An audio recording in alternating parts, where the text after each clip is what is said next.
each equation of the system.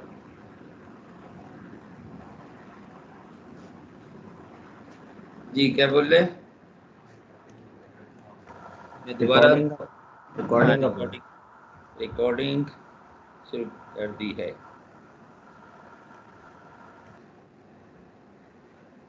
A solution of the system of differential equation is a set of differential functions x is equal to phi 1 t, y is equal to phi 2 t and z is equal to phi 3 t that satisfy each equation of the system. तो अब ये x y z ज़रूरी नहीं है कि 3 variable हों। आपके यहाँ जो है x और y 2 ही वेरिएबल पे है, 2 इक्वेशन का सिस्टम है जो एक्सरसाइज अभी हम लिखते हैं और उसकी एग्जांपल कुछ करेंगे, कुछ से सवाल कर लेंगे। तो यहाँ ऑर्डिनरी डिफरेंशियल इक्वेशन का जो है सिलसिला वो क्लोज हो जाएगा। तो इंशाल्लाह नेक्स्ट हम जो है पार्शियल डिफरेंशियल इक्वेशन इसके बाद पढ़ेंगे। तो लेट अस सॉल्व। तो इसका तरीकाकार क्या है, इसे सॉल्व कैसे करते हैं सिस्टम ऑफ इक्वेशन को। लेकिन ये जो है वही जो अभी हमने कल काम ख़त्म किया है उसी टाइप की इक्वेशन यहाँ भी मौजूद है, उसी टाइप के वही मेथड्स आपको यूज़ करने हैं। तो अब तीसरा क्विज जो है वो हम इस चैप्टर से लेंगे, पूरे चैप्टर से, लेकिन वो ज़ाहिर है मिड टर्म की डेट ख़त्म होने के बाद ही होगा। फिर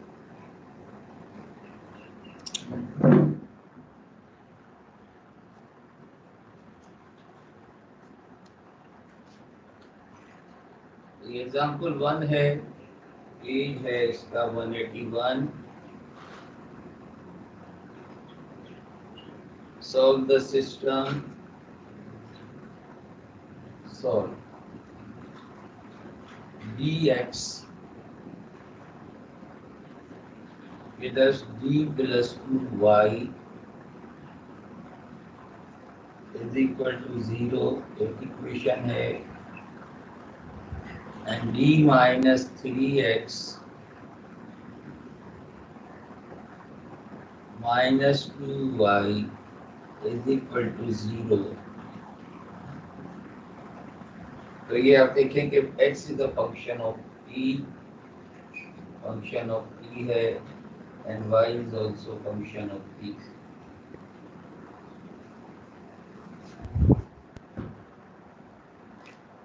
और यहाँ d से मुराद वही है d by dt, d by dx नहीं है बल्कि d stand for d by dt इन दोनों में।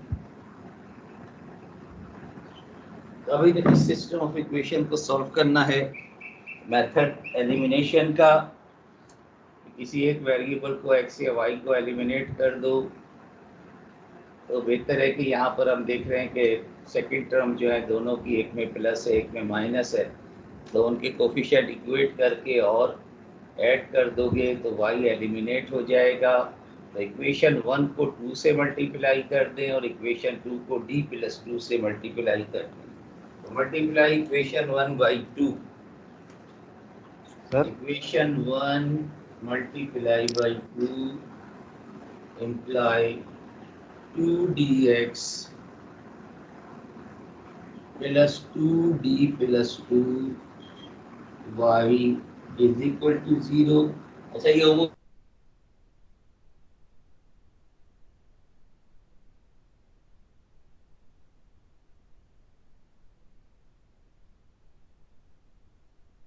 कर रहे हैं हम d प्लस 2 से, तो इसे जब d प्लस 2 से मल्टीप्लाई करोगे d plus 2 and d minus 3x 2d plus 2y is equal to 0।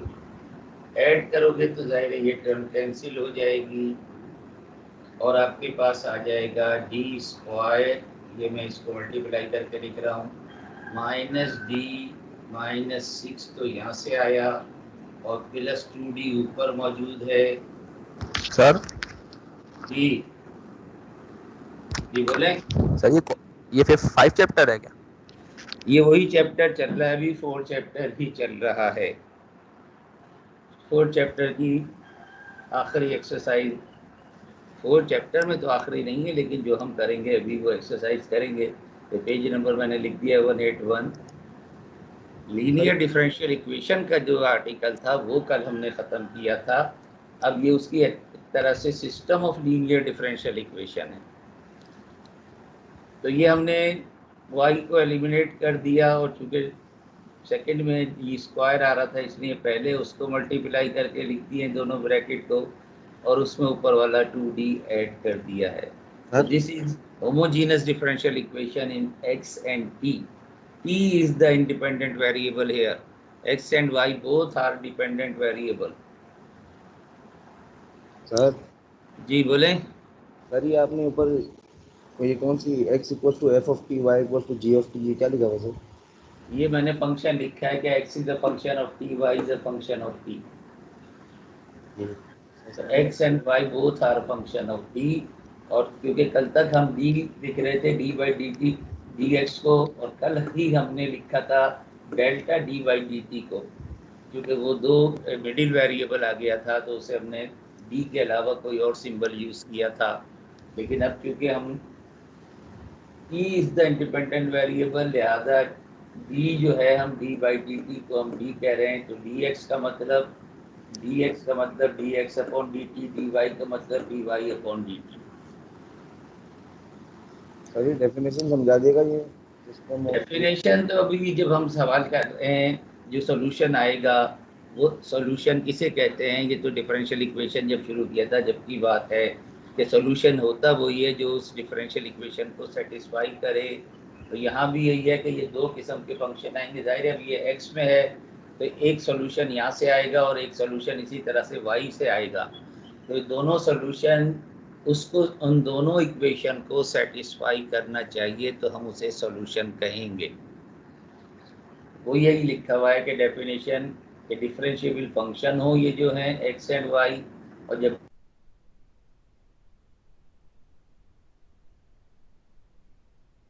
With respect to T, तो जो सॉल्यूशन आएगा उसी को आप फंक्शन कहेंगे। जो है दोनों आएंगे अलग अलग, सेटिस्फाई करेंगे इक्वेशन को तो सॉल्यूशन कहलाएगा। अभी हमारे पास लास्ट आर्टिकल से रिलेटेड ही इसी किस्म की इक्वेशन आ गई है, और होमोजीनस है क्योंकि राइट हैंड साइड आपके पास 0 है। D square plus D minus 6x is equal to 0। Let us call equation number 3। इसे सॉल्व करना है उसी तरह से जैसे कल तक करते रहे हम। ऑक्सिलरी इक्वेशन बना लो। Auxiliary equation m square plus m minus 6 is equal to 0। m की दो वैल्यूज आ गई, m plus 3 and m minus 2 factor बन गए। m की दो वैल्यू आ गई minus 3 and m is equal to 2। अब x लिखेंगे आप, इसका solution x is equal to, x is a function of t, ख्याल रहे तो चाहो तो इसे xt लिख लो। xt is equal to a1 e raise to power minus 3x 3t plus a2 e raise to power 2t। तो ये आपके पास सॉल्यूशन आ गया, एक सॉल्यूशन आ गया इन टर्म ऑफ x। अब इसी तरह से आप x को एलिमिनेट करेंगे, तो x को एलिमिनेट करने के लिए जाहिर इक्वेशन 1 को d माइनस 3 से मल्टीप्लाई करो, इक्वेशन 2 को सिर्फ d से मल्टीप्लाई करो, तो दोनों के कोफिशिएंट सेम हो जाएंगे। उतार लो इसे।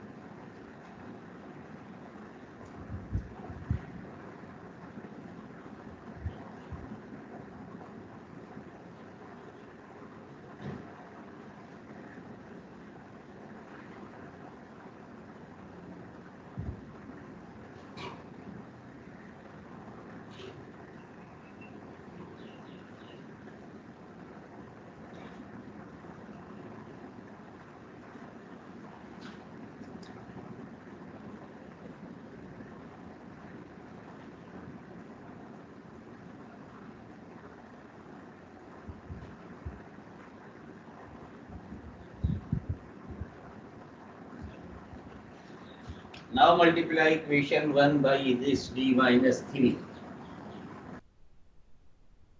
-3 से मल्टीप्लाई करके लिखो, d पहले से मौजूद है, d माइनस 3 और आ गया इसके साथ,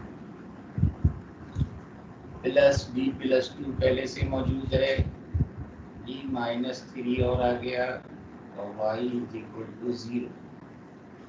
और इक्वेशन 2 को d से मल्टीप्लाई करके लिखो, तो d माइनस 3 बल्कि माइनस डी से मल्टीप्लाई कर दो ताकि साइन चेंज करने की जरूरत ना पेश आए। माइनस डी माइनस 3, जब इसे माइनस डी से करोगे तो ये प्लस बन जाएगा, प्लस d2y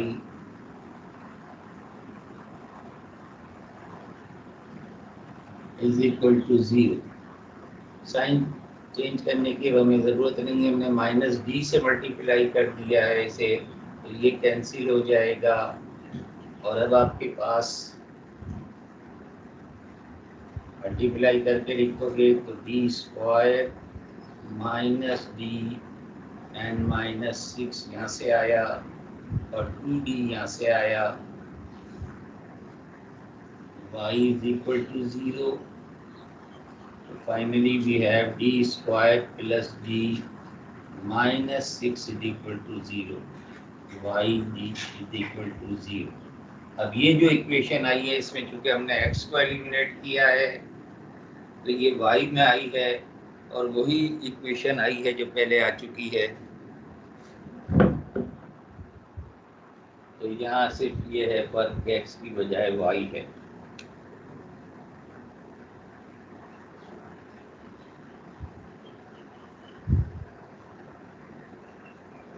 तो ये दोबारा एज इट इज उतार लो।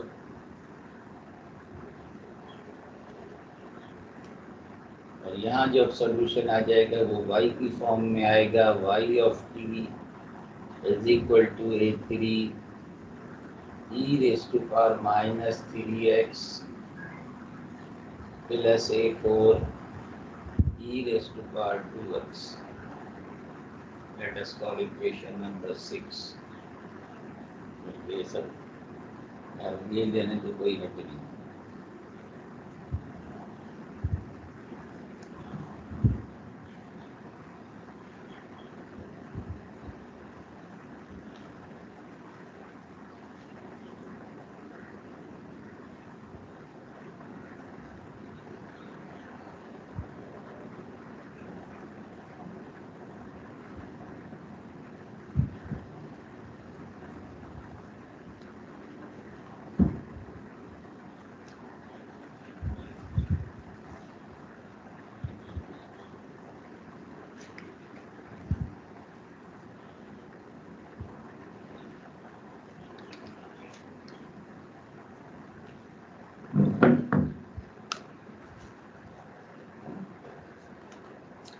देखिए ये प्रॉब्लम ये है कि क्योंकि डिफरेंट आर्बिट्रेरी कांस्टेंट है, सॉल्यूशन तो एक ही जैसे ही हैं।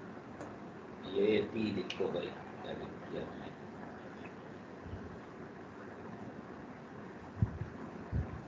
तो सॉल्यूशन तो एक ही जैसे हैं सिवाय इस आर्बिट्रेरी कांस्टेंट्स के। तो अगर इन्हें आप रखेंगे तो चूंकि एक ही इक्वेशन, दो इक्वेशन है और 4 आर्बिट्रेरी कांस्टेंट हैं तो यकीनन सेटिस्फाई नहीं होंगे। लिहाजा अभी सॉल्यूशन तो आ गया हमारे पास, लेकिन ये दोनों सेटिस्फाई नहीं करेंगे क्योंकि दोनों इक्वेशन में x भी है y भी है। 4 आर्बिट्रेरी कांस्टेंट हैं और 2 इक्वेशन हैं, तो 4 आर्बिट्रेरी कांस्टेंट के लिए 4 होनी चाहिए, अनलेस ये कि हम इनको आपस में रिलेशनशिप डेवलप करेंगे। कोई रिलेशन आपस में तो नहीं है, A1 और A2 और A3 और A4 में आपस की रिलेशनशिप, तो वो हम यही करेंगे कि वो हम रिलेशनशिप डेवलप करने के लिए इन दोनों को डेरिवेटिव निकालो, उसमें पुट करो, और फिर वहाँ से हमें दोनों इक्वेशन से रिलेशनशिप हासिल हो जाएंगी। वो रिलेशनशिप जब हम यहाँ पुट कर देंगे तो that will be called the solution of the system. तो अब आप देखेंगे सॉल्यूशन में हमें d चाहिए x का भी और d चाहिए y का भी, तो डेरिवेटिव निकाल लो इक्वेशन 5 का भी और इक्वेशन 6 का भी। तो चलिए 5 का बाद में देख लेंगे। D of Y differentiating this with respect to T कर रहे हैं, ख्याल रहे। तो ये आपके पास आ जाएगा -3a3 e -3t n + 2a4 e2t। Late us call equation 7। और इसी तरह से आप इसे डिफरेंशिएट करें इक्वेशन 5 को विद रिस्पेक्ट टू टी, तो आपके पास आ जाएगा D of X is equal to -3a1 e raise to power -3t plus 2a2 e raise to power 2t। Let us call equation 8। अब ये 5, 6, 7, 8 सारी की सारी इक्वेशन 1 में और 2 में रख दो। So when you put in equation 1 imply d of x का मतलब है -3a1 e raised to power -3t plus 2a1 e raised to power 2t। ये आपने लिख दिया इक्वेशन 1 में dx की वैल्यू। और यहाँ देखें dy + 2y है, तो प्लस dy आप वो रख दें -3a3 e -3t plus 2a4 e2t। ये आ गई dy की वैल्यू। और n + 2y भी है, ये आ गई dy की वैल्यू। n + 2y आपके पास है a3 e raised to power -3t plus a4 e raised to power 2t and this is equal to 0।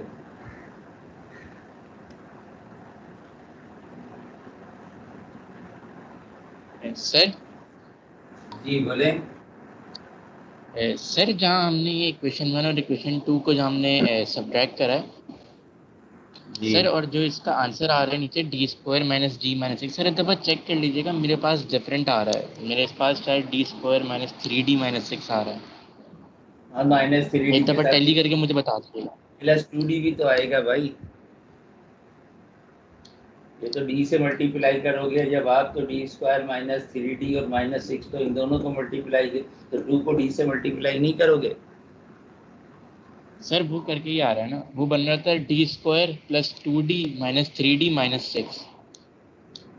Plus 2d तो अलग से है, इसका है 2d। तो ये तो अब हम ये सामने ही रखा हुआ है ना, 2d तो इसके आया है, उससे ये चीज़ आई है d²।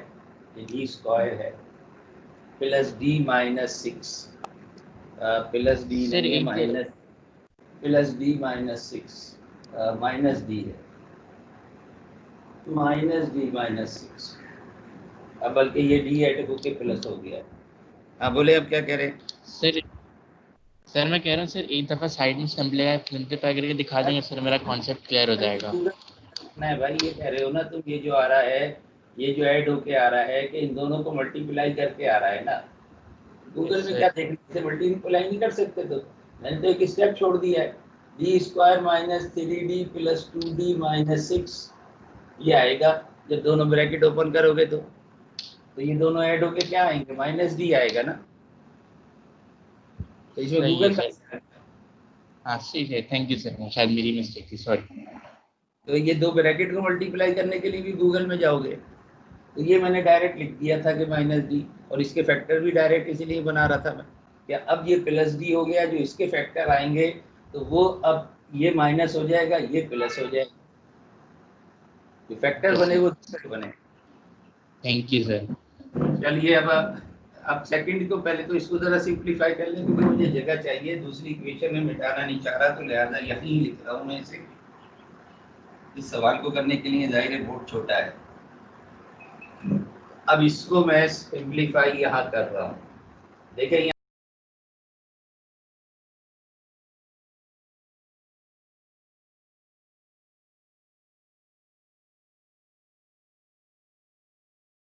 इकट्ठे कर लो तो यहाँ -3A1 है,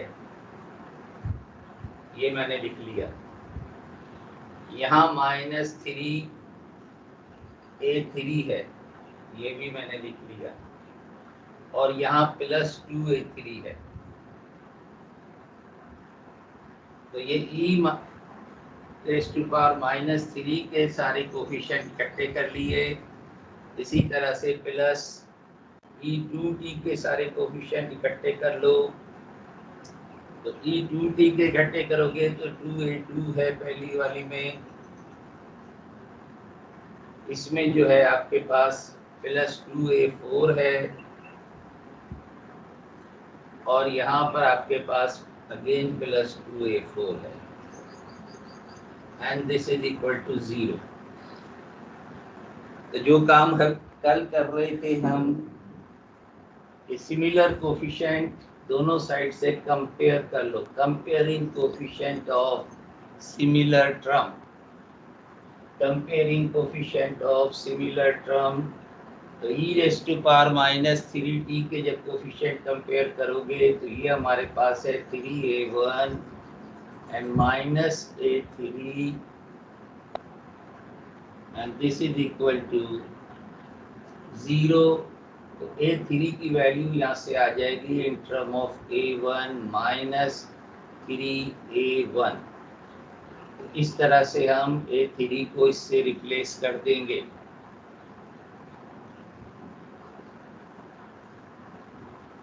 और इसी तरह से A2t के कंपेयर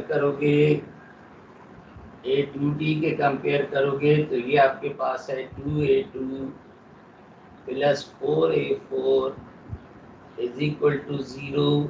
तो यहाँ से A4 की वैल्यू आ जाएगी -1/2A2।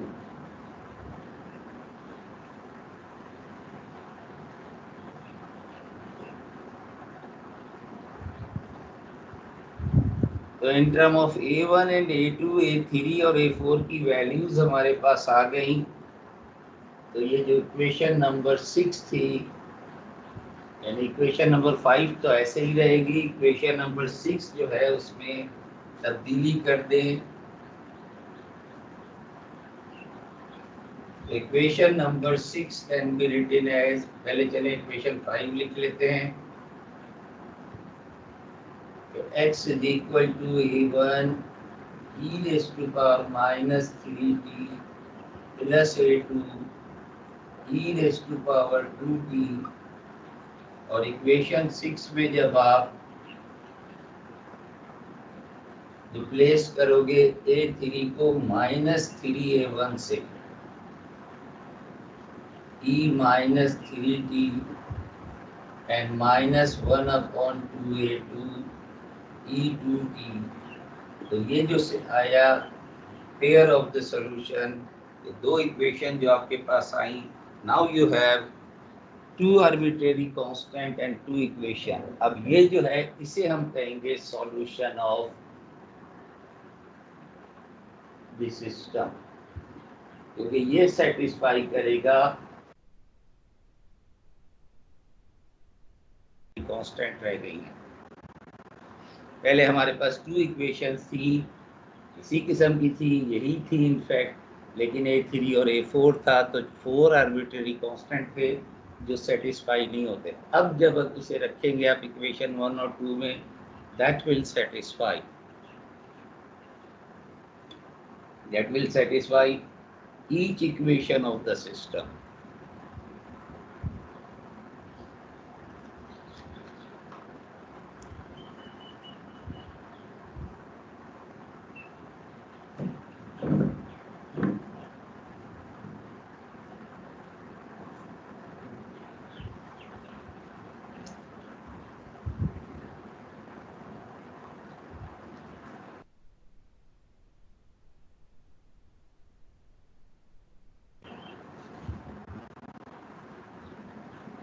एक्सरसाइज है 4.9।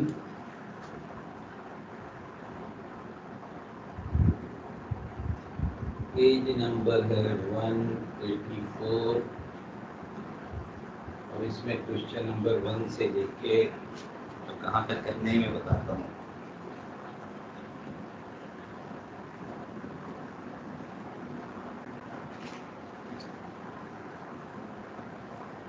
ये जो शीट आपको दी हुई है सिलेबस की, उसमें मेंशन है कि कहाँ तक आपने इसको करना है।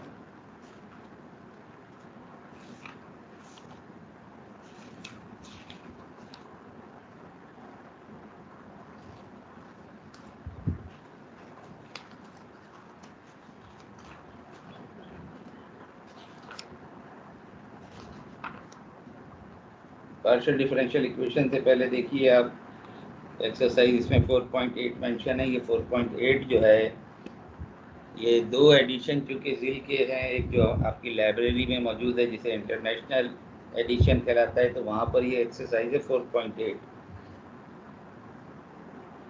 इसमें हम क्वेश्चन नंबर 1 से लेके 9 तक, इसमें तो खैर सिर्फ 2 ही क्वेश्चन मेंशन है।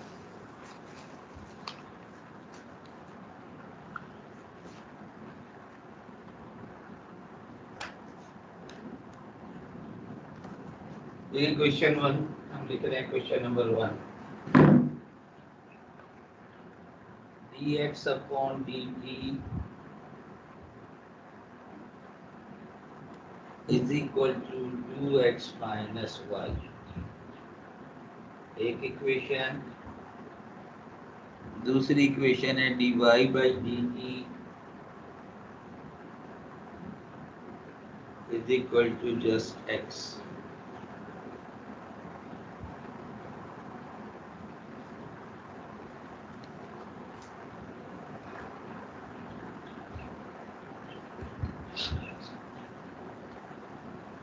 तो पहले तो इसे डी की फॉर्म में ले लो।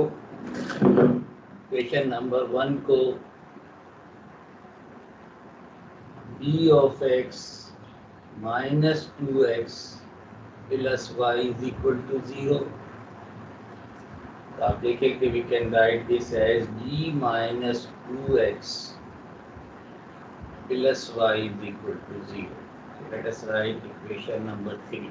तो ये जो पहले आपको दी हुई थी एग्जाम्पल में, वो इस किस्म की फॉर्म बनाकर दी हुई थी। यहाँ आप ये फॉर्म बनाएंगे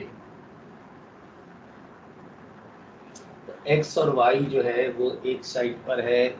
अगर फंक्शन ऑफ t होता, जैसे अगला सवाल जो हम करेंगे, तो वो qt होता राइट साइड पर। तो ये भी अभी होमोजीनस का ही सवाल है। क्वेश्चन नंबर 2 को इसी तरह से, इक्वेशन 2 को इसी तरह से लिख लें कि d of y minus X is equal to 0।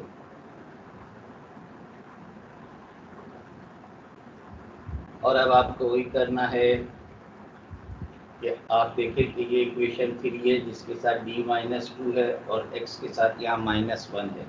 तो इक्वेशन 3 को मल्टीप्लाई कर दो, 1 से ही कर दो, इक्वेशन 3 को तो 1 से ही कर दो। ये आ जाएगा d minus 2x plus y is equal to 0। और इक्वेशन 4 को आप d माइनस 2 से मल्टीप्लाई करो। तो इसे पहले लिख लेना minus d minus 2 into x, x के नीचे x लिख दिया है। यहाँ पहले से मौजूद है d माइनस 2। जी एक मिनट ठहरो, लिखने दिया करो मुझे, फिर पूछ लो। हाँ बोलो, क्या कह रहे? सर बोलो। ये जो आपने इक्वेशन बनाई है उसमें माइनस पाई और इक्वेशन 1 जो आपने लिखी है इसमें प्लस कैसे हुआ है? इसको इधर ले गया हूँ भाई, लेफ्ट हैंड साइड पर। सर ये जो देखो आपने right hand। इक्वेशन 1 में dx लिखा है ना, उसके बाद प्लस y कैसे हुआ? ये 2x को इधर ले जाओगे तो क्या होगा, माइनस 2 नहीं है, x हो जाएगा। और y को इधर ले जाओगे तो प्लस y हो जाएगा। सही है सर। और ये मैंने याद किया है कि इस x को इधर ले गया तो ये माइनस x हो गया है। अब इस माइनस x को मैंने पहले लिख दिया है, ये माइनस x है, इसको d माइनस 2 से मल्टीप्लाई करके लिख दिया। जब दोनों को ऐड करोगे तो ये टर्म कैंसिल हो जाएगी, एलिमिनेट हो जाएगा x। इनको इकट्ठा कर लो। तो पहले मैं ये लिख रहा हूँ डी स्क्वायर माइनस 2d और वहाँ प्लस 1 है, into Y is equal to 0। ये आपके पास आ गई इक्वेशन नंबर 5। वाई में आइए, हमने पहले एक्स को एलिमिनेट कर दिया है यहाँ पर। अगर पहले वाई को करते तो वो भी तो पहले कर सकते थे। तो जिसको चाहो एक को एलिमिनेट कर दिया, दूसरे को सॉल्व कर लो। तो अब ये होल स्क्वायर का फॉर्मूला आ गया ये तो। ऑक्सिलरी इक्वेशन लिखना चाहो लिखो। तो ये ऑक्सिलरी इक्वेशन जो है वो होल स्क्वायर का फॉर्मूला है, यानी m is equal to -1 and -1, -1 and m is equal to -1 +1, क्योंकि ये जो आएगा है -1 का होल स्क्वायर है। तो यहाँ से आपके पास ये दो रूट आ गए, रिपीटेड रूट हैं।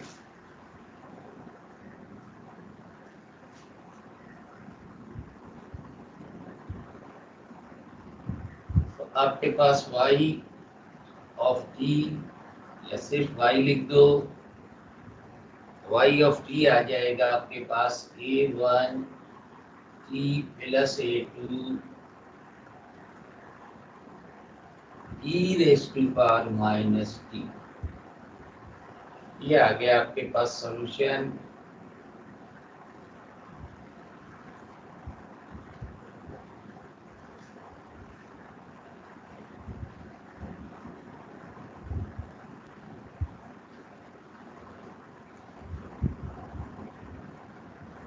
तो पहले हमने x को एलिमिनेट कर दिया, तो जो सॉल्यूशन आया है y में आया है। अब आप इसी तरह से इक्वेशन 3 और 4 से y को एलिमिनेट करना है। y को एलिमिनेट करना है तो देखो ये -d से मल्टीप्लाई कर दोगे, खत्म हो जाएगा। तो इक्वेशन 3 को सिर्फ आप -d से मल्टीप्लाई करके लिख दो। मल्टीप्लाई इक्वेशन 4 को ऐसे ही लिखना है, इक्वेशन 3 को आप -d से मल्टीप्लाई करके लिखो। तो थोड़ी मैं जगह छोड़ रहा हूँ ताकि x जब आएगा तो x में यहाँ लिख लूँगा। तो इक्वेशन 3 मल्टीप्लाई बाई -d से इक्वेशन 3 को मल्टीप्लाई करोगे तो ये आ जाएगा -d multiply by d -2x, और ये हो जाएगा -dy is equal to 0।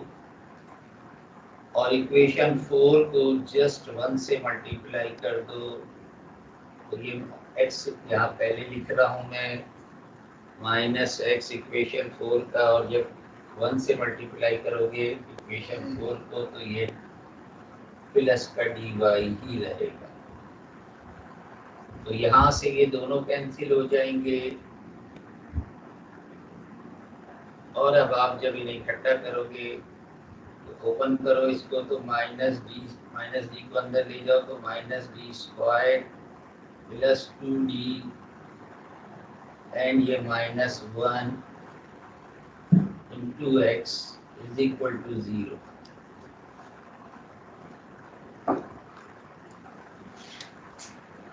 Minus से कॉमन लेके कैंसिल कर दोगे तो ये अगेन होल स्क्वायर का फॉर्मूला पहला वाला ही आ जाएगा, ये माइनस हो जाएगा, ये प्लस हो जाएगा।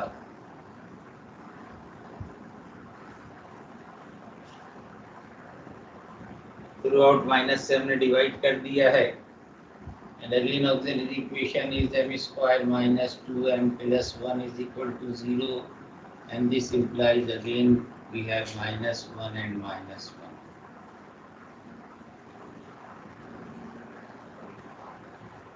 तो आपके पास x भी इसी किस्म की आ गई है, xt is equal to a3t plus a4 e raise to power minus t।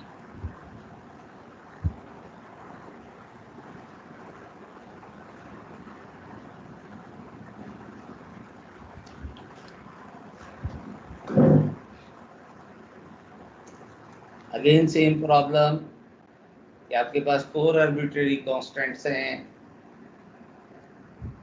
और 2 इक्वेशन हैं।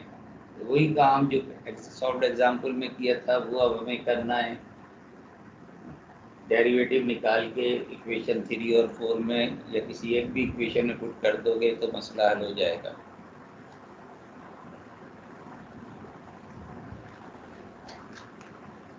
तो देखिए, चूंकि हो सकता है आंसर बुक से थोड़ा सा डिफरेंट नज़र आए, तो इसलिए कि हमने पहले y को एलिमिनेट कर लिया है और जो पहली इक्वेशन लिखी है वो इन टर्म ऑफ y लिखी है, दूसरी इक्वेशन जो हमने लिखी है इन टर्म ऑफ x।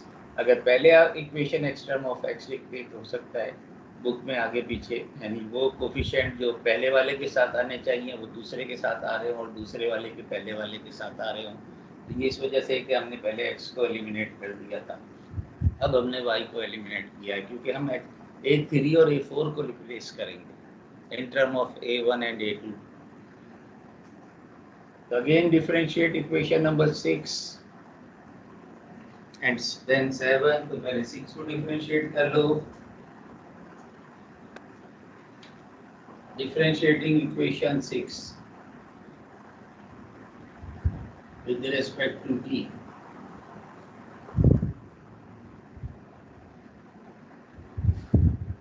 तो यहाँ तो आ जाएगा आपके पास dy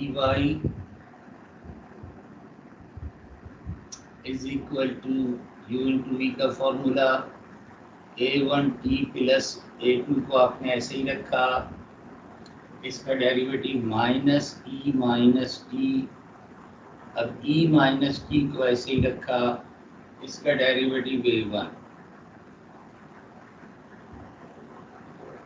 रीराइट कर लो, e माइनस टी कॉमन निकाल लो, e माइनस टी कॉमन निकालोगे तो ये आ जाएगा a1 minus a1t and minus a2। dy की ये वैल्यू आ गई आपके पास।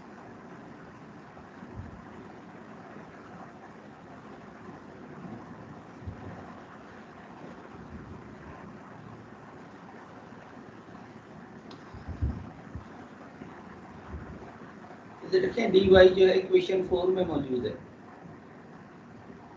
तो अगर हम डायरेक्ट इक्वेशन 4 में रख देंगे dy, क्योंकि इक्वेशन 3 में dy मौजूद नहीं है तो हमें dx निकालना पड़ेगा, तो dx हम निकालने से ही बच जाएंगे। बस dy पुट कर दो इक्वेशन 4 में।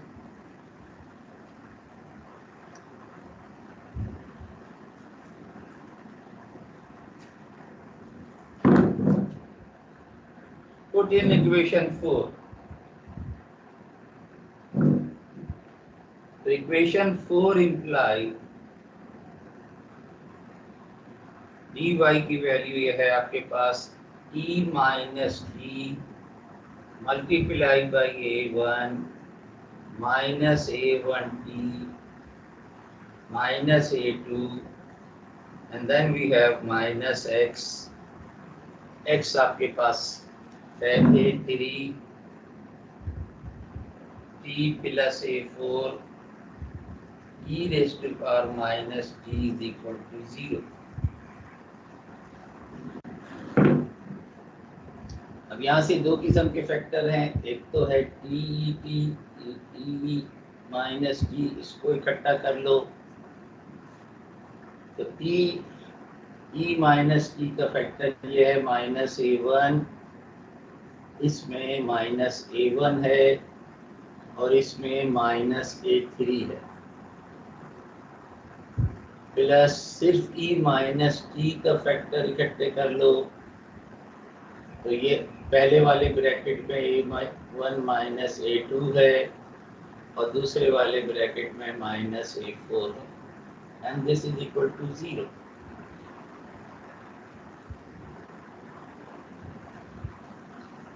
Comparing similar terms from both sides, तो टी को जब टी माइनस टी को जब कंपेयर करोगे तो आपके पास आएगा minus a1 minus a3 is equal to, right hand side पे 0 है तो दिस इज इक्वल टू 0। तो यहाँ से आपके पास a3 की वैल्यू आ जाएगी माइनस a1।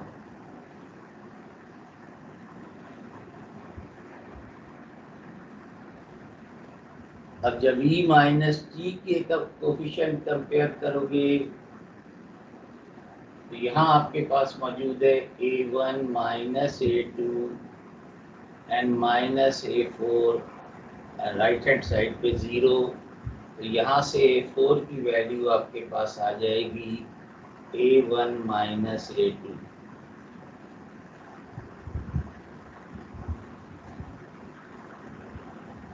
तो बस ये दोनों वैल्यूज 6 और 7 में पुट कर दोगे। 6 में तो A1 A2 मौजूद है, 7 में पुट कर दो तो 6 तो एज इट इज रहेगी। इक्वेशन 7 जो है वो तब्दील हो जाएगी कि x is equal to A3 की जगह आप रखेंगे माइनस A1 की एंड A4 की जगह आप लिखेंगे plus A1 minus A2 and this multiply by minus T। तो ये तो इक्वेशन 7 में आपने ये पुट कर दिया। इक्वेशन 6 को एज इट इज लिख दो, y is equal to A1 E plus A2 into E minus T, so that will be the solution। तो मैंने आपसे कहा कि हो सकता है कि बुक में अगर इसका आंसर देखो तो ये x की जगह लिखा हो और ये y की जगह लिखा हो। उसकी वजह से प्रोसेड यही है कि हमने पहले y का x को एलिमिनेट किया। अगर हम पहले y को एलिमिनेट करते तो वही आता जो आंसर बुक में आया। दोनों अपनी जगह पे सही। तो एक सवाल वो कर लेते हैं जिसमें हमें राइट हैंड साइड पे कुछ मौजूद हो, क्योंकि ये तो दोनों हमने जो एक एग्जांपल की और एक सवाल किया, इसमें राइट हैंड साइड 0 था, जो जिसकी वजह से सिर्फ यूँ समझ लें आपके हमने YC निकाला है, YB नहीं निकाला अभी हम। तो let us solve another question.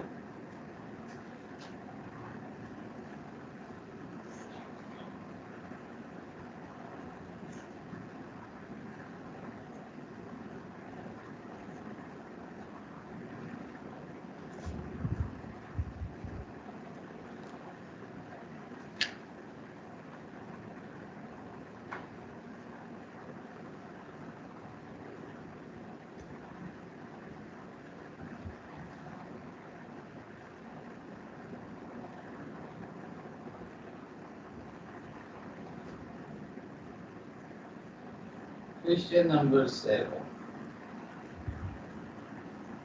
D square x upon dt square is equal to 4y plus e raised to power t। मेरा ख्याल है नंबर बाद में देते हैं, जैसे हम डी स्क्वायर की फॉर्म में लिख लें कि this is D square x और 4y को इधर ले आओगे, इसे हम इक्वेशन नंबर दोनों को ही 1 कह दें। 4y को मैं इस साइड पर ले आया एंड सेकंड इक्वेशन है D square y upon dt square is equal to 4x minus E. वैसे भी हम डी की फॉर्म में लिख लें डी स्क्वायर वाई, इस 4x को इधर ले आओ minus 4x is equal to minus E. इसे हम इक्वेशन 2 कहते हैं।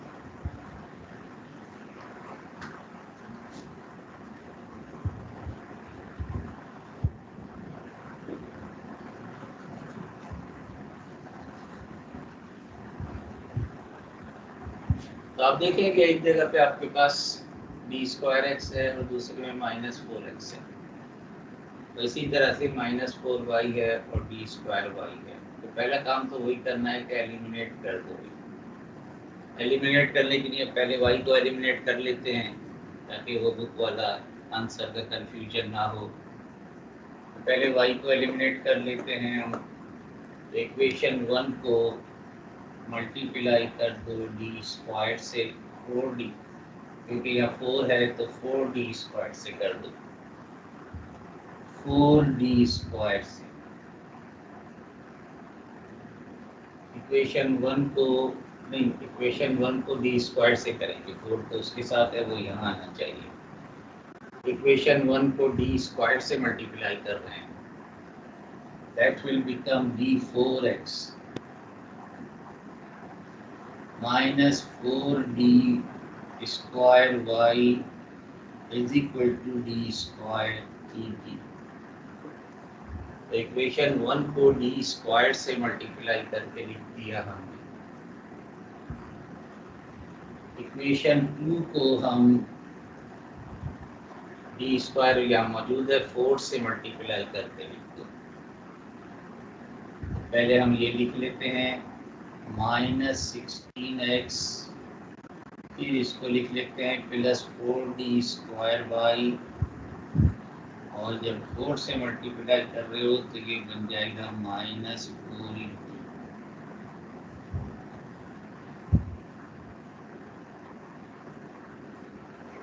और अब इन दोनों को जब ऐड कर दोगे तो ये कैंसिल हो जाएगा और यहाँ से आपके पास आ जाएगा d4 -16x,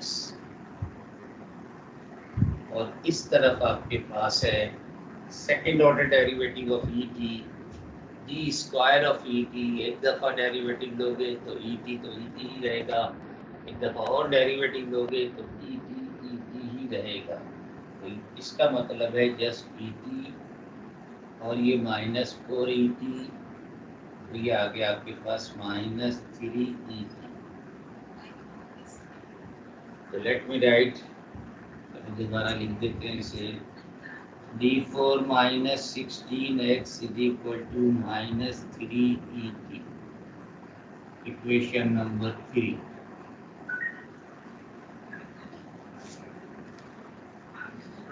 तो आपस में बातें करने की बजाय भाई मुझसे पूछ लो अगर कुछ पूछना है तो।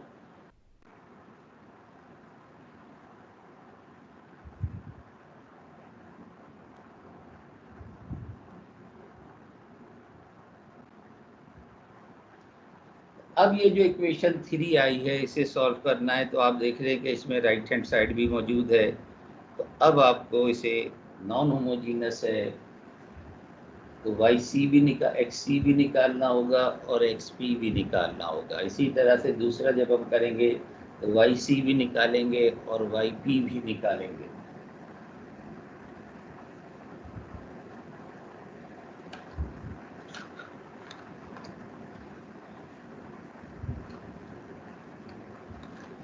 तो यहाँ पिछला वाला सारा कुछ जो है वो रिवाइज हो रहा है।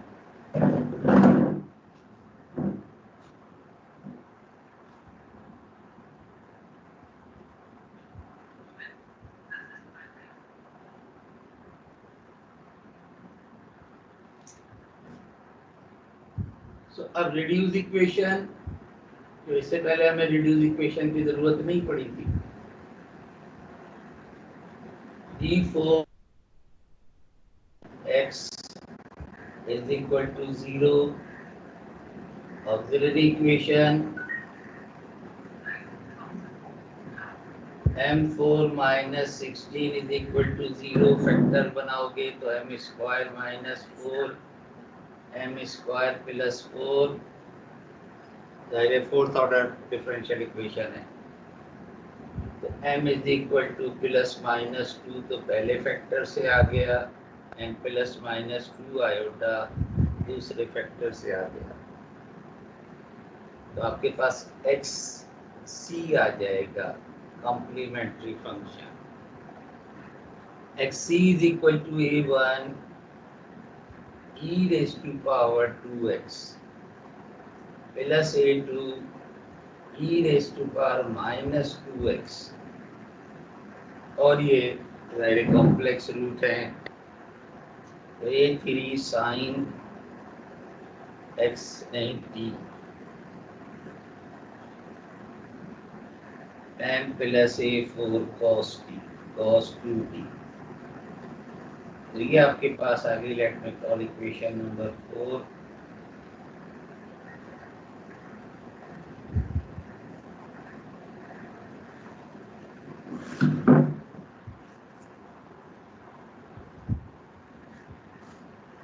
ये वाई सी आ गया, क्यू टी अगर आप देखें तो ये जस्ट ई टी है और यहाँ ई टू टी है और ई माइनस टू टी है, तो रिपीट होने का तो सवाल नहीं है।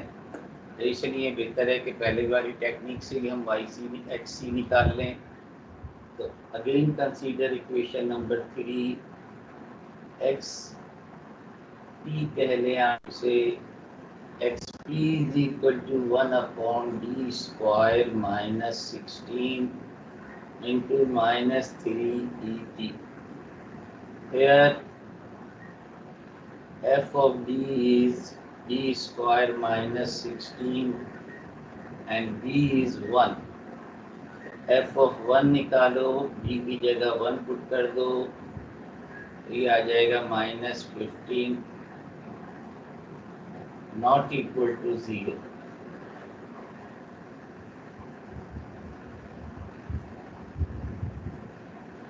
तो xp आपके पास आ गया, therefore xp is equal to -3 पहले से मौजूद है, -15 ये आ गया e की पावर t यानी कि 1/5 e raised to power t।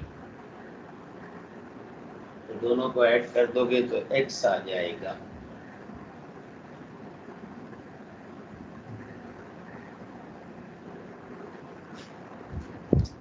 कहाँ लिखो, ऊपर की लाइन मिटा दूं या लिख दूं मैं x?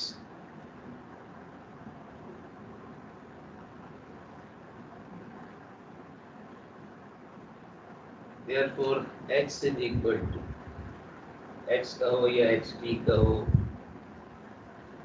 xc आपके पास आया है a1 e raised to power 2t plus a2 e raised to power minus 2t plus a3 sin 2t plus a4 cos 2t और प्लस दिस et/5। तो ये है आपके पास एक solution, let me call equation number 6। जब आपने y को eliminate किया तो x आ गया,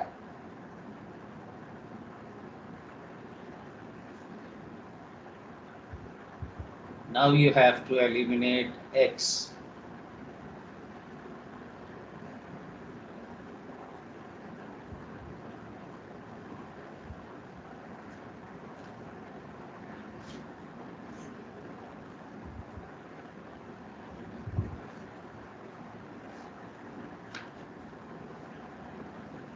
x का कोफिशिएंट देखें b स्क्वायर है और यहाँ पर x का कोफिशिएंट -4 है, तो इक्वेशन 1 को आप 4 से मल्टीप्लाई करके लिखते हैं। इक्वेशन 1 मल्टीप्लाई बाई 4, तो 4d square x minus 16y is equal to 4et, ये आ जाएगा आपके पास। इक्वेशन 2 को आप जस्ट d स्क्वायर से मल्टीप्लाई कर दें और x की टर्म पहले लिख लो, -4d square x and plus d4y and this is equal to -4et minus d square et।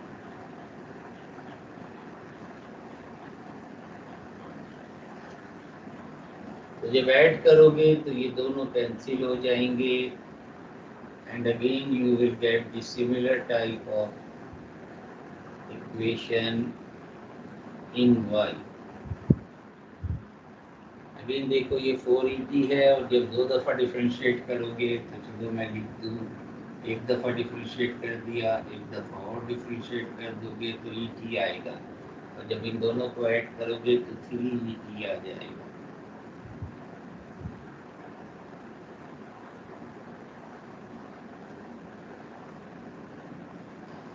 तो उसी किस्म की इक्वेशन जैसे पहले आई थी, फर्क सिर्फ यह है कि यहाँ माइनस था पहले और प्लस है यहाँ पर।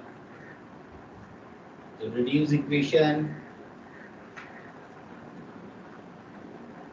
d square minus 16y is equal to 0. Auxiliary equation m square minus 16 is equal to 0. And again m is equal to plus minus 2 and plus minus 2 iota. 4 root आ गए.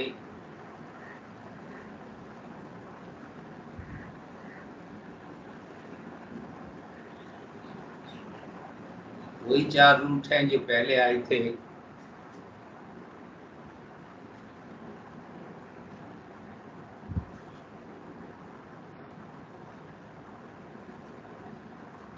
You have yc is equal to a4 तक हम पहले लिख चुके हैं. अब a5 e raised to power 2t, a6 e raised to power minus 2t plus a7 sin 2t plus a8 cos 2t. ये yc आ गया.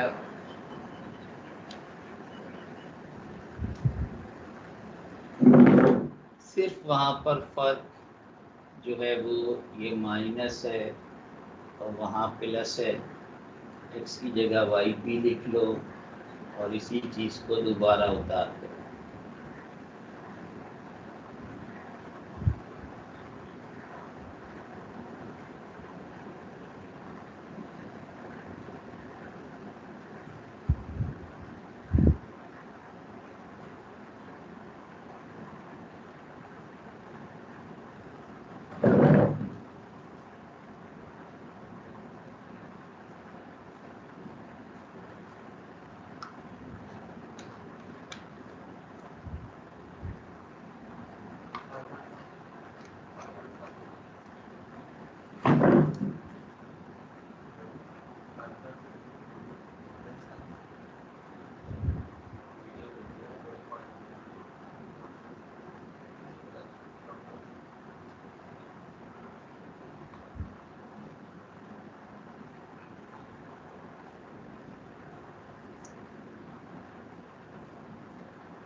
अब आपके पास y आ जाएगा इसी फॉर्म में. Therefore yt, this implies yt is equal to y of t is equal to yc ऊपर आ चुका है आपके पास a5 e2t plus minus plus a6 e minus 2t plus a7 sin 2t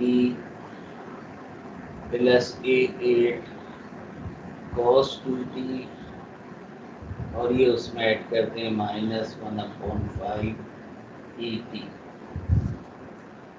So let us call equation number 11.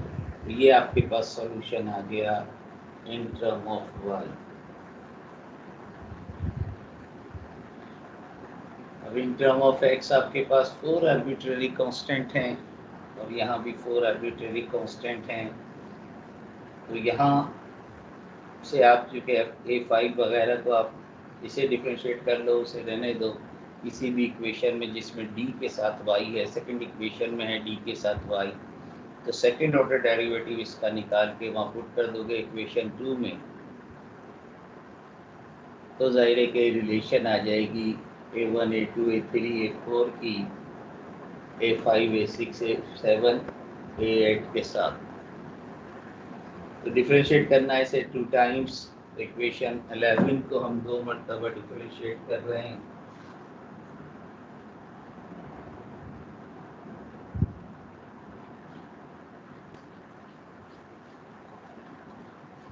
Differentiating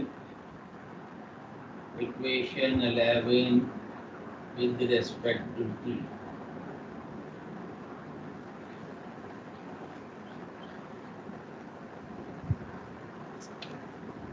So dy is equal to 2a5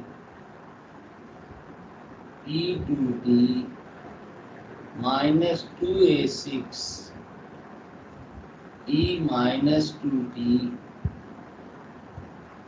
plus 2a7 cos 2t and minus 2a8 sin 2t.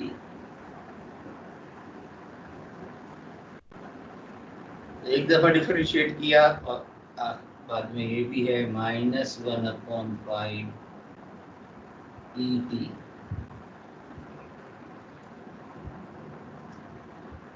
Again differentiating d square y is equal to 4a5 e2t minus become plus 4a6 e minus 2t minus 4a7 sin 2t plus 4a8 cos 2t and then again minus 1/5 et. तो ये आपके पास equation number 12 और ये आपके पास equation number 13.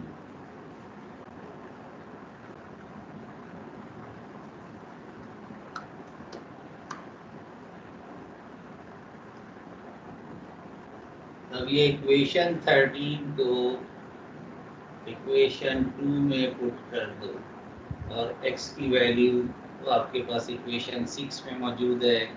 तो equation 6 और 13 जो है ये दोनों आपके यहाँ इस्तेमाल होंगी इक्वेशन 2 में. तो put equation 6 and 13 in equation 2.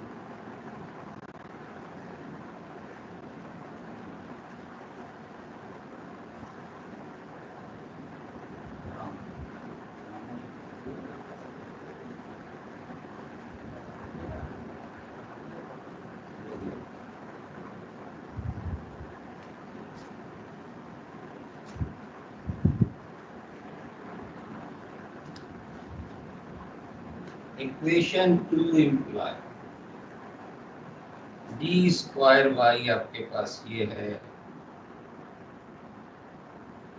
4a5 e2t plus 4a6 e minus 2t minus 4a7 sin 2t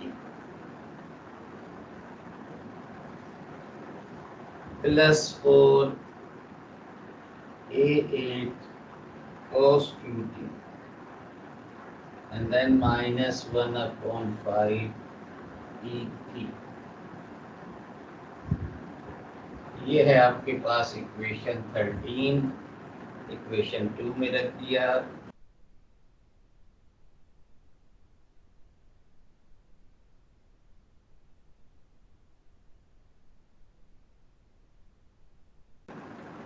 plus a2 e minus 2t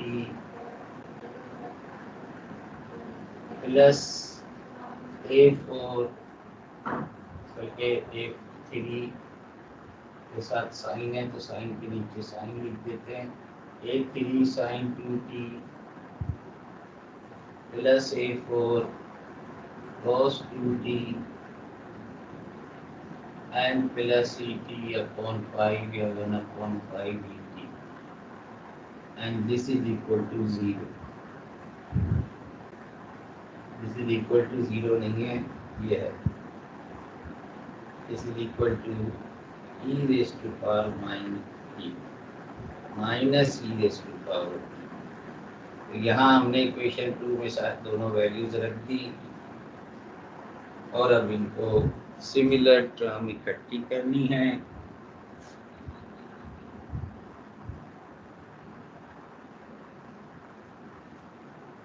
तो देखें e2t की टर्म इकट्ठी कर रहे हैं यहाँ ई टू टी की टर्म है 4a5 और यहाँ है -4a1 और इस साइड पे ई टू टी नहीं है। सर जी मजेदार हो गया ना आपने सवाल। लास्ट लाइन क्या लिखी है? लास्ट लाइन इसमें पुट जो तो लिखा मिटा हुआ दिया मैंने, अब तो मिटा दिया। जो ये जो इक्वेशन लिखी थी उसमें वैल्यू सर रख दी। सबसे नीचे जो लिखा हुआ कौन सा सबसे पुट जो नीचे? Put equation sir, put equation उल्टे हाथ पे। यस सर, ये वाली लाइन नीचे। हाँ ये इसको एक दफा और डिफरेंशिएट करके लिखा है, वो देखो अगेन डिफरेंशिएटिंग मैंने लिखा हुआ है। सर नहीं, नीचे वाली लाइन सर, सबसे लास्ट वाली। ये तो मैंने लिखा है put equation 6 and 13 in equation 2। ये बोला भी है मैंने कि ये इक्वेशन 6 और 13 को 2 में रख रहे हैं। तो 2 में पहले 13 रखी है, डी स्क्वायर वाई की वैल्यू, देन -4x था तो x हमने ये रख दिया वहाँ पर, और राइट हैंड साइड पे -et था वो लिख दिया। तो ये इक्वेशन 2 में लिखी है हमने, वो शुरू में लिखा हो गया 2 इम्प्लाइज। और अब एक जैसी टर्म इकट्ठी कर रहा हूँ। तो पहले टर्म है e2t, तो पहले वाले ब्रैकेट में 4a5 लिखा हुआ है e2t का कोफिशिएंट, और दूसरे वाले ब्रैकेट के साथ -4 मल्टीप्लाई होगा तो ये -4a1 हो जाएगा। यहाँ से a5 की वैल्यू आ गई a1 के equal. This implies a5 is equal to a1। ये एक वैल्यू हासिल हो गई।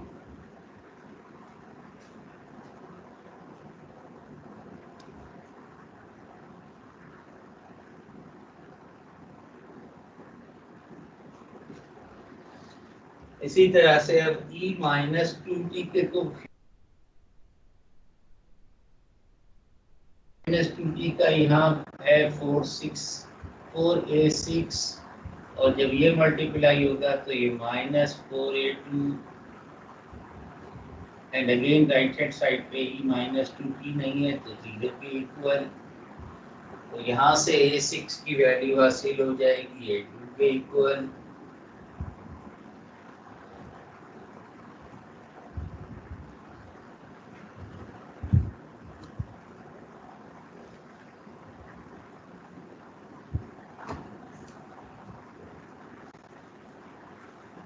देन आप देखिए कि हमारे पास sin 2t है। अब sin 2t के कोफिशिएंट इकट्ठे कर रहे हैं। sin 2t का यहाँ कोफिशिएंट है -4a7, और जब माइनस से इसे मल्टीप्लाई करोगे तो ये आ जाएगा -4a3, and again on right hand side हमारे पास sin 2t नहीं है तो उसका कोफिशिएंट 0। तो यहाँ से a7 की वैल्यू हासिल हो जाएगी, therefore a7 is equal to -a3।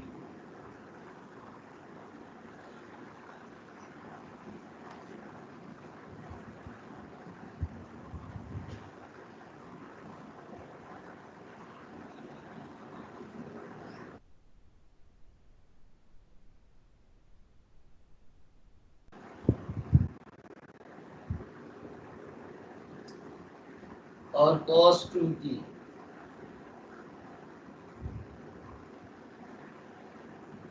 cos 2t के कोफिशिएंट है आपके पास 4a8 एंड -4a4। अब देखिए यहाँ से ये तो कैंसिल ही हो गया है, तो इसके कोफिशिएंट तो हमें कंपेयर करने की जरूरत ही नहीं है, जो मौजूद था उसको कंपेयर करने की जरूरत है।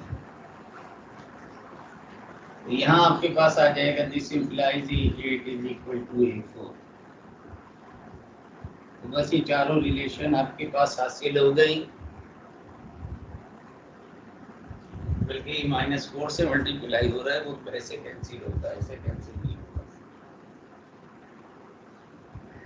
ये रहने दो, ये खुद तो खुद खत्म हो जाएगा।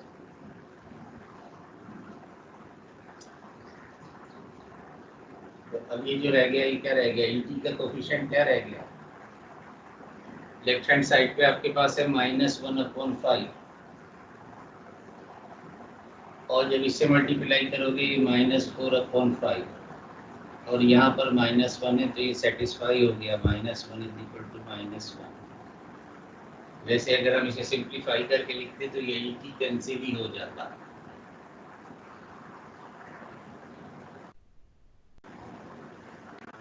लेफ्ट हैंड साइड पे माइनस ई टी है, राइट हैंड साइड पे भी माइनस ई टी है, वो वैसे ही कैंसिल हो जाता अगर हम इसे डायरेक्ट कंपेयरिंग करने की बजाय एक स्टेप और कर लेते, सबको इकट्ठा कर लेते, वो और बड़ा हो जाता, 2-3 लाइनें और आ जाती, तो और परेशान हो जाते आप लोग। तो बस ये A5, A6, A7, A8 आ गया आपके पास। इक्वेशन नंबर 11 में पुट कर दो, इक्वेशन नंबर 6 तो एज इट इज रहेगी। इक्वेशन 6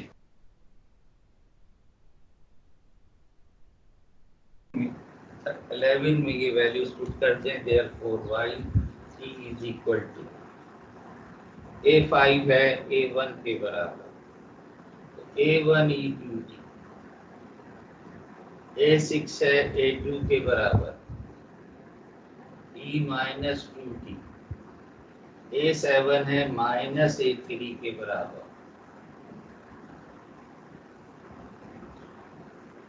एंड A8 है A4 के बराबर, और आखिर में -1/5 e। Late me right equation number 14। तो ये दोनों जो है मिलके सॉल्यूशन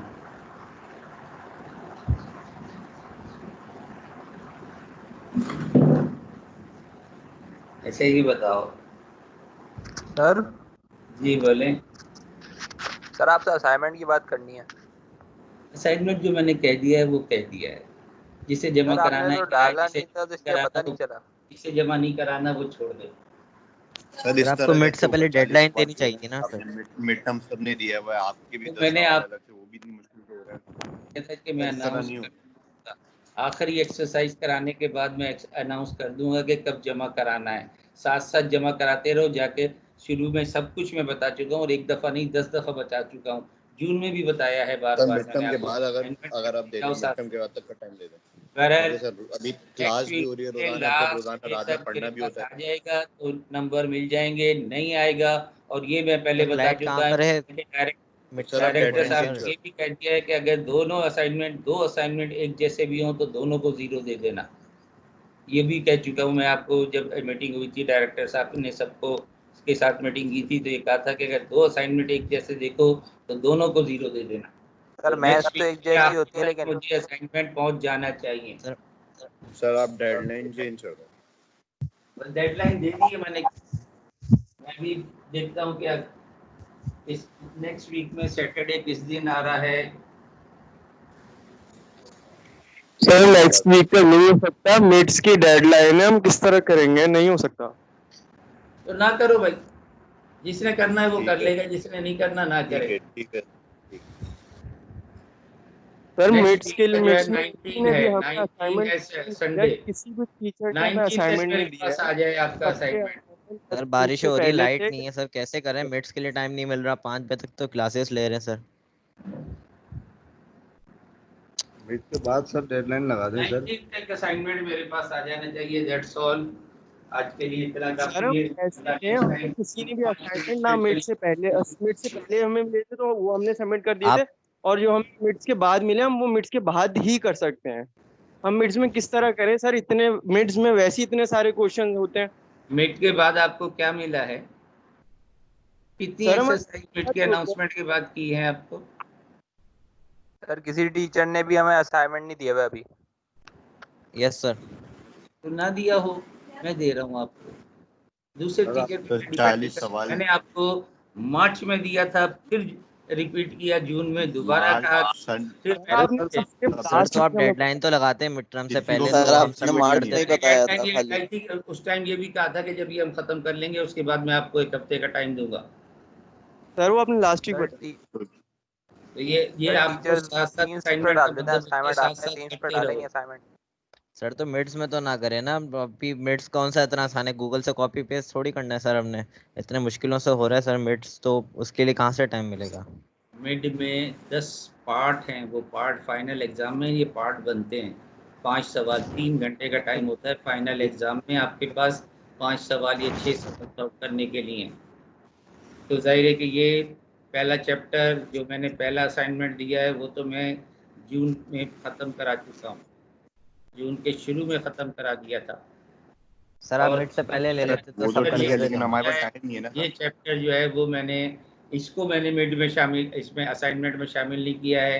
कल तक मैंने जो कहा था वो आपको, तो कल वाली जो एक्सरसाइज है सिर्फ वो एक एक्सरसाइज है जो आपको करनी चाहिए, उससे पहले पिछले हफ्ते का आपको उससे पहले कर लेना चाहिए। सर आप तो मिड से पहले ले लेते तो कोई भी मना नहीं assignment करता। आ जाए। यार ये मुझे पता है, ये 2-4 लोगों का मसला होता है, जो 2-4 लोग आप बोल रहे नहीं हो सर, ना, ये पूरी क्लास का ये हमेशा पूरी क्लास ये का पूरी मसला क्लास है। सर पूरी क्लास का मसला है। असाइनमेंट मैंने मार्च से क्लास जो है डिस्कस मार्च से की, कर लेना दोनों सेक्शन चाहिए से था, डिस्कस करते रहना चाहिए था। अगर कोई नहीं कर रहा, कोई नहीं पढ़ रहा, तो ये घर पे आके पढ़ाना मेरी जिम्मेदारी नहीं है। मैं मार्च में शुरू हुई है, 9 मार्च नहीं 16 मार्च से हमारी क्लासें शुरू हो गई थी। वैसे तो दायरे 9 से हुई थी, लेकिन हमारी अपनी क्लासें जो है 16 मार्च से शुरू हुई थी।